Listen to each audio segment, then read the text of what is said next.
I'm now in the strange position of being both host and keynote speaker. So this is the point where I should introduce myself, but instead I'll tell you what I'm going to be talking about, and then I'll talk about it. I'm trying to do this from my phone today because I had technical issues overnight, so please bear with me. Beginnings. I'm going to tell you my story of the conference. I'll begin at the beginning with my story and take you through the conference story. We'll detour along the way to watch some of the ripples outward, share some of our learnings, and I'll end with a call to you. As Sarah said, disabled people often turn to church in the hope of finding something better than society, a different set of values, a place to belong. In 2011, I was largely housebound, keeping a toe in the door of church, but not really feeling at home. Energy, understanding, and barriers made it a hard place to get to. And after extensive building work, I found I could get in, but not really join in. This was a time of austerity, relentless news of government cuts in government spending, and all the things that made it impossible to get out and join in society. In the run-up to the Paralympics, set to laud disabled people as long as we could do something extraordinary, we also had the beginnings of the Welfare Reform Bill and the bedroom tax. Newspaper stories of benefit scroungers and the rise in disability hate crime made society a hard place for disabled people. I turned to the church looking for help. I thought that the church would be preaching to society about the inherent value of people and the need to build a society for all, sharing the gospel story of hope with the poor and marginalized, championing the most vulnerable. I found nothing being said. The central body of the Church of England had instead decided to cut its funding for work in disability from £100,000 down to £10,000, and to use that money to employ a 2-day-a-week theologian to advise the archbishops. I couldn't see anything there for me. How was the church a place for disabled people at all? I remember going to Claire Herbert, who'd newly returned to St Martin's as lecturer in inclusive theology, and asked her what the church was doing. She said, Inclusive Church is doing something. They've recently expanded their focus from women and the gay thing to work in poverty, race, disability, and mental health. Why not check their website? Off I went with high hopes and found the website, listing a wide range of work. Each area had a bullet point and a drop-down menu. But when I clicked on disability, there was no drop-down menu. It was just a bullet point. I went back to Claire, who was slightly stumped. After a long conversation about the issues, she said, leave it with me. A month or so later, she was back with an invitation. I've spoken to Bob over at IC about putting on a disability conference. I'll do it if you'll work with us. I knew nothing about putting on a day conference, but luckily Claire and Bob knew a lot. I knew how it felt to be disabled, what my needs were, and how it felt to be excluded. I wanted to create a space which met the needs of many other people as possible. I understood how it felt to always be asking for access, as though for favours, always having to explain what I need and sometimes why. I wanted a space where access was woven into what we did, rather than added on, where barriers were understood and accessibility was the culture, not the strapline. And so we worked together, meeting every couple of months for over a year and emailing in between, putting together a conference. We didn't know if anyone would come. As Claire, Bob, and I worked together, we were occasionally joined by others who picked up a piece of the day to look after and left. Rachel Wilson agreed to tell her story of vocation as a woman with cerebral palsy who worked for the DWP and had a stammer.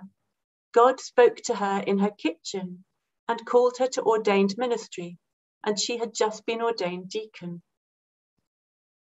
we invited John Hull, blind disability theologian, who came to talk about disabled people, the Bible, and experience of God. Jane Young, co-founder of the Spartacus movement, came to talk about disability in society and how to challenge power and make a difference. We made lots of space for small groups because we thought everyone would have a story to tell, and coffee space for conversation. We made a silent space for those who needed a break or a place to lie down and rest. As we wove plans together, Bob and Claire would often ask me what to do. I would ask what they did when it was a conference on queer theology or feminism.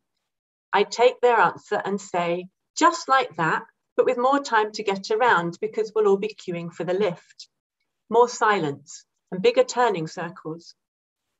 We called it opening the roof because we were opening a conversation, not beginning the conversation or coming up with answers, but opening a space to see what happened.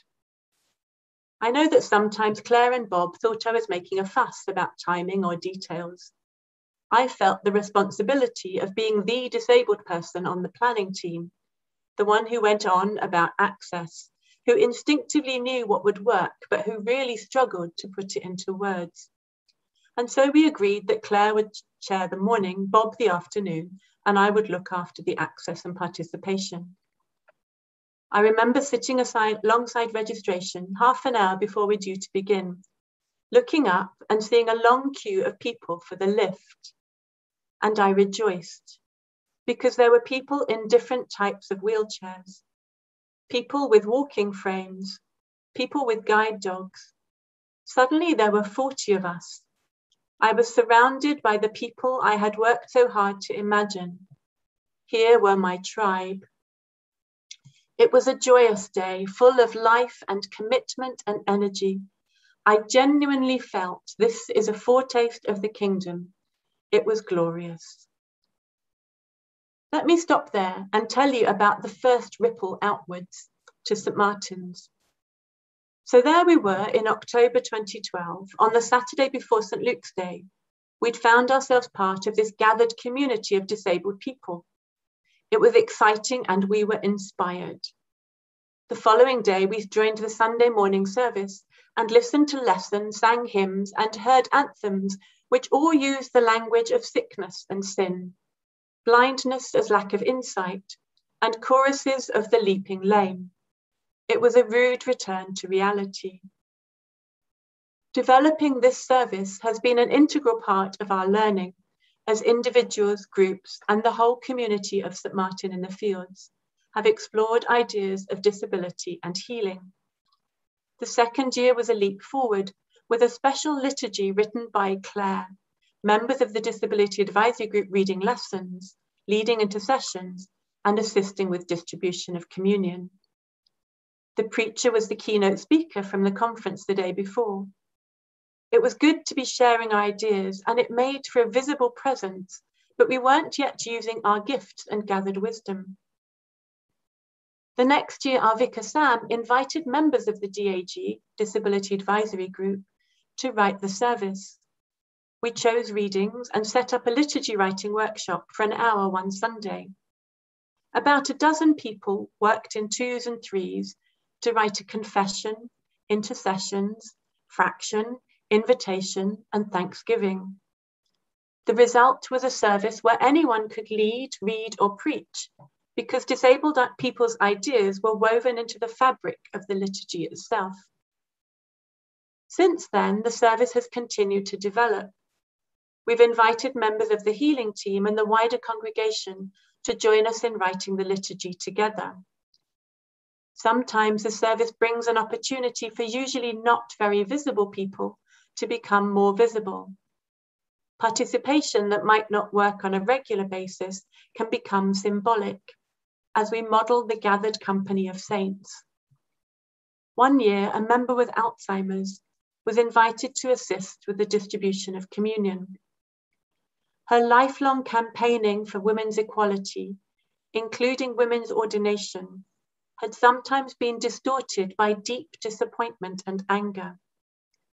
Here, at the heart of the service, assisted by a faithful friend, she held the ciborium and gazed at each person approaching with a luminous and loving intensity, her weakness transformed into an intense presence.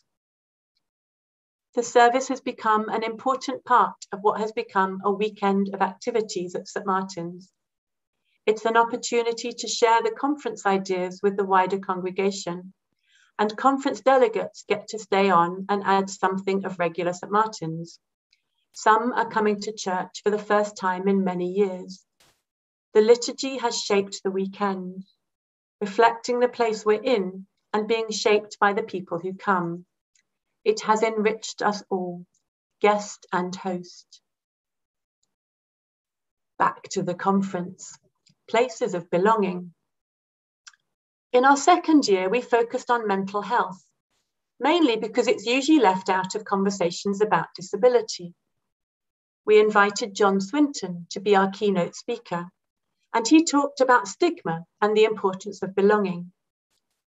Our storyteller was Mims, who was diagnosed with bipolar disorder in 1996. Mims said, "One of the most hurtful things that can happen when I'm manic is that people walk away because they don't know what to say or do. I believe that one of the biggest causes of exclusion is fear. People are scared they will make things worse. It is okay to say you don't know what to say or do. We're all individuals and have different needs, so just ask how you can help." Mims became a long-term member of our conference planning team and had some of our best ideas. Transforming our vision. The next year, having had one keynote speaker, we wanted to invite John Hull back. Firstly, because he was lovely and hugely supportive of what we were doing. And secondly, because we hadn't given him time to say very much the first time. John loved the conference title, Transforming Our Vision. We explored the importance of language in naming, understanding, and transforming our experiences. We considered vision as sight, insight, and hope, and heard stories of awareness, acceptance, and transformation. John was brilliant. In every part of the day, you could have heard a pin drop. He delighted in being among disabled people and kept marveling at how we simply got it. John was sharing material he'd just written. This had really shaped my work and thinking ever since, so forgive me for the long quote. He said, "Disabled people have a distinct ministry to the church. They're not so much a pastoral problem as a prophetic potential. We need to ask not how the church can care for disabled people, but what is the prophetic message of the church in our culture, and how disabled people can make a unique contribution to that renewal." And so to our second ripple outwards. The conference pattern of storyteller, theology, and recommended reading was picked up by Inclusive Church to shape a series of resource books. The first two, Disability and Mental Health, invited our keynote speakers to write the theology, and our stories tellers and delegates to write stories from experience. These books have been really popular and are now almost out of print. We're just beginning to work on revising second editions. Our fourth year, Living on the Edge. We discussed disability, church, and living where we are without waiting to be included. We also learned about the edge and decided to live there because to be on an edge is to be in a very particular place. For living on the edge, we use the image of a path at the edge of a forest. We always put a lot of thought into the images we use for the conference. They never have people in because someone will always be missed out. They show ideas that are resonant with the theme and encourage us to wonder. In researching living on the edge, I learned that the edge of a forest is a very particular habitat, a precise place rather than merely not centre or not outside. Things that would struggle in the centre would fail to thrive through lack of light, live on the edge where they have light and room to grow and flourish. And things that would struggle in the open ground find shelter and shade on the edge. We too are in a particular habitat. To be on the edge of church or society is not just looking inward at where we are not, but to be looking outward at what is beyond and looking around to see who else is there with us. There is a freedom on the edge, a space to grow in different ways, to find shelter and shade, space and light, to learn a different kind of flourishing. Prophets and seers. Next year, we responded to the challenge from our late friend John Hull, considering whether disabled people had a distinct prophetic ministry. We had our first filmed speaker, Donald Eady, a lovely Methodist minister largely housebound with a spinal condition. We learned that the Methodists were about 20 years ahead of the Church of England. Donald had been working on similar stuff in the mid-1990s. He said, "We are learning that theology must not be left to the fit and the strong. Theology must also be wrestled for through pain and disability. These are the raw materials of our encounters with a mysterious, silent, and powerless God. It is our experience that the Church finds it difficult to receive the gifts of God through those who live with impairments. We are an uncomfortable presence." Our fourth ripple outward. We decided to mark 5 years of conferences on disability in church by publishing a booklet, Calling from the Edge. We included snippets from speakers and responses from delegates, wonderfully interesting questions we'd been asking on the feedback form for a few years. Calling from the Edge was launched the following year at an event at General Synod, at Inclusive Church AGM, and at our 2017 conference. The next year, Just As I Am, we considered what does it mean to be disabled, and what does that tell us about God? Are we living theology? I have two special memories of this conference. The first was the wonderful thumbprint image inspired by Emily Richardson, who joined the conference planning team and was running our social media. We chose a thumbprint that looked like a swirling cosmos, bringing together the biggest part of creation with the details at our fingertips. The second was a ripple in the shape of a person, a woman I bumped into when I was very tired, who wrote this on her feedback form. "I came last year to learn tips to take to my church back home, and instead found I had been given back to myself. I went home more confident and able to say, 'This is who I am. This is what you can do.' I came back now to be resourced again and restored for another year." 2018 was both a conference and our sixth ripple. It was a conference that became a booklet. In the introduction, I wrote, "It's easy to take what we know for granted. We forget that our normal may have been honed by particular experience or be the fruit of knowledge developed over many years, to realize that what we have is worth sharing.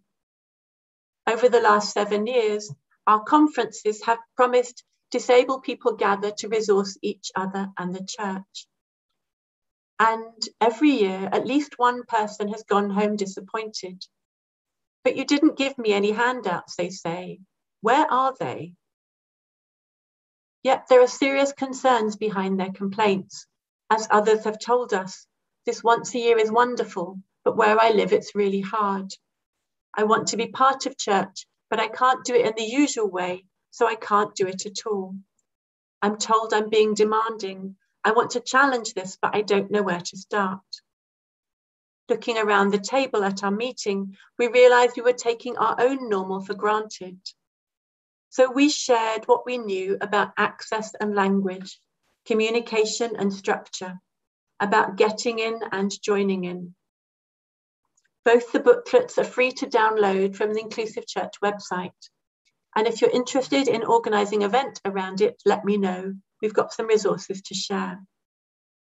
Thinking Differently About God was our second conference with a specific focus.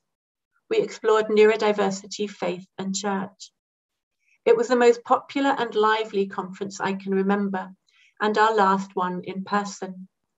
All the films and words are up on the website, and you can find it for yourself. Last year was Telling Encounters, our first online, of which more in a moment. We shared stories of living in the pandemic, of faith, church, and God. We learned a lot, and it's all online. These ripples outwards are more of our learnings about what has worked for us. They've shaped our identity and shown us what we want to model and share with you. Disabled people gather to resource each other and the church. We are often isolated by experience or geography. We're likely to be the only voice hearer, wheelchair user, deaf or autistic person within the local church or community. Otherness is exhausting. We find ourselves facing barriers which are invisible to the people around us. We find strength by finding each other. This is disabled-led work.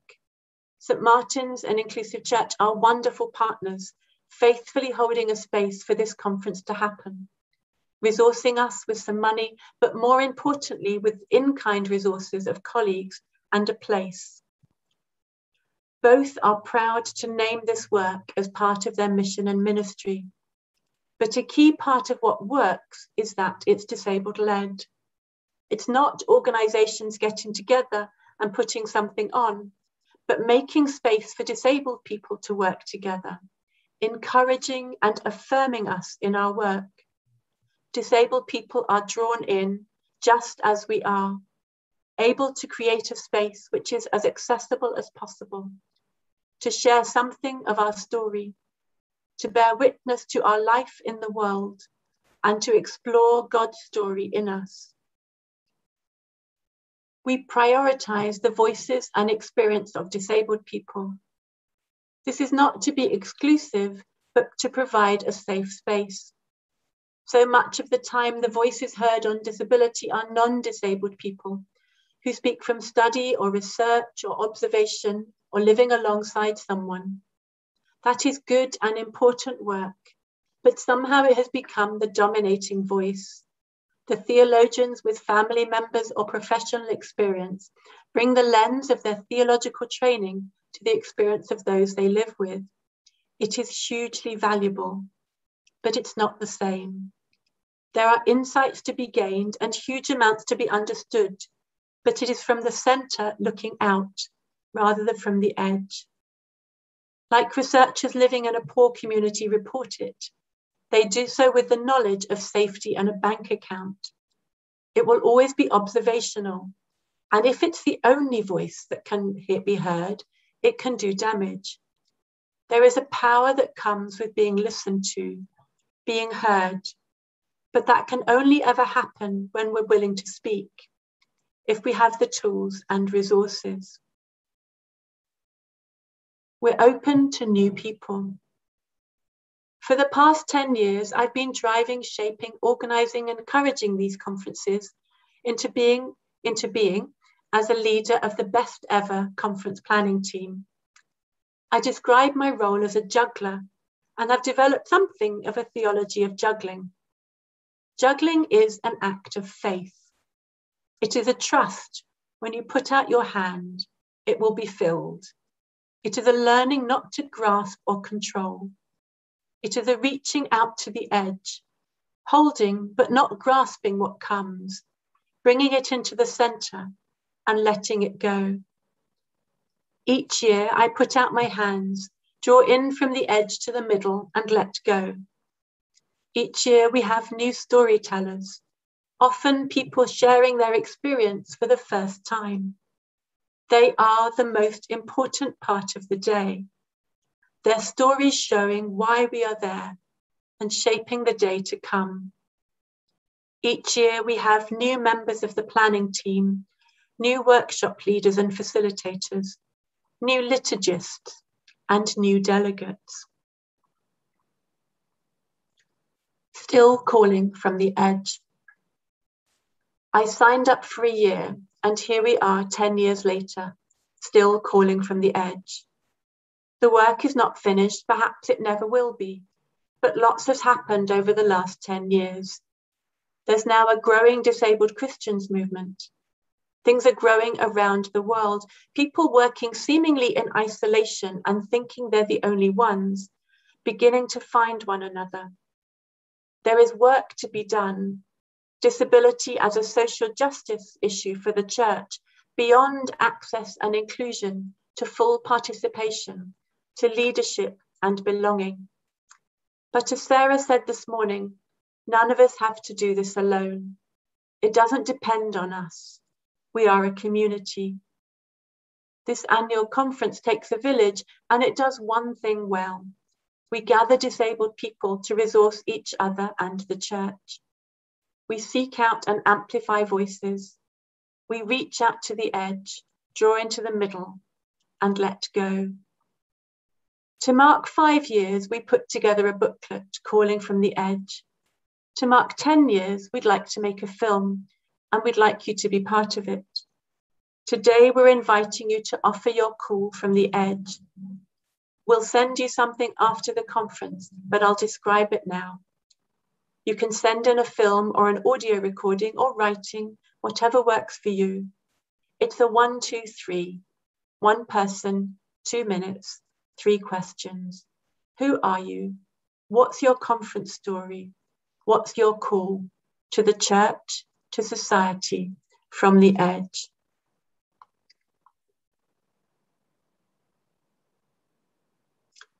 Each of us have something worth sharing. Each of us have a part to play in bringing about the kingdom of God. Each of us have a calling. The Holy Spirit whispers in many ears, and together we are creating change. Whoops.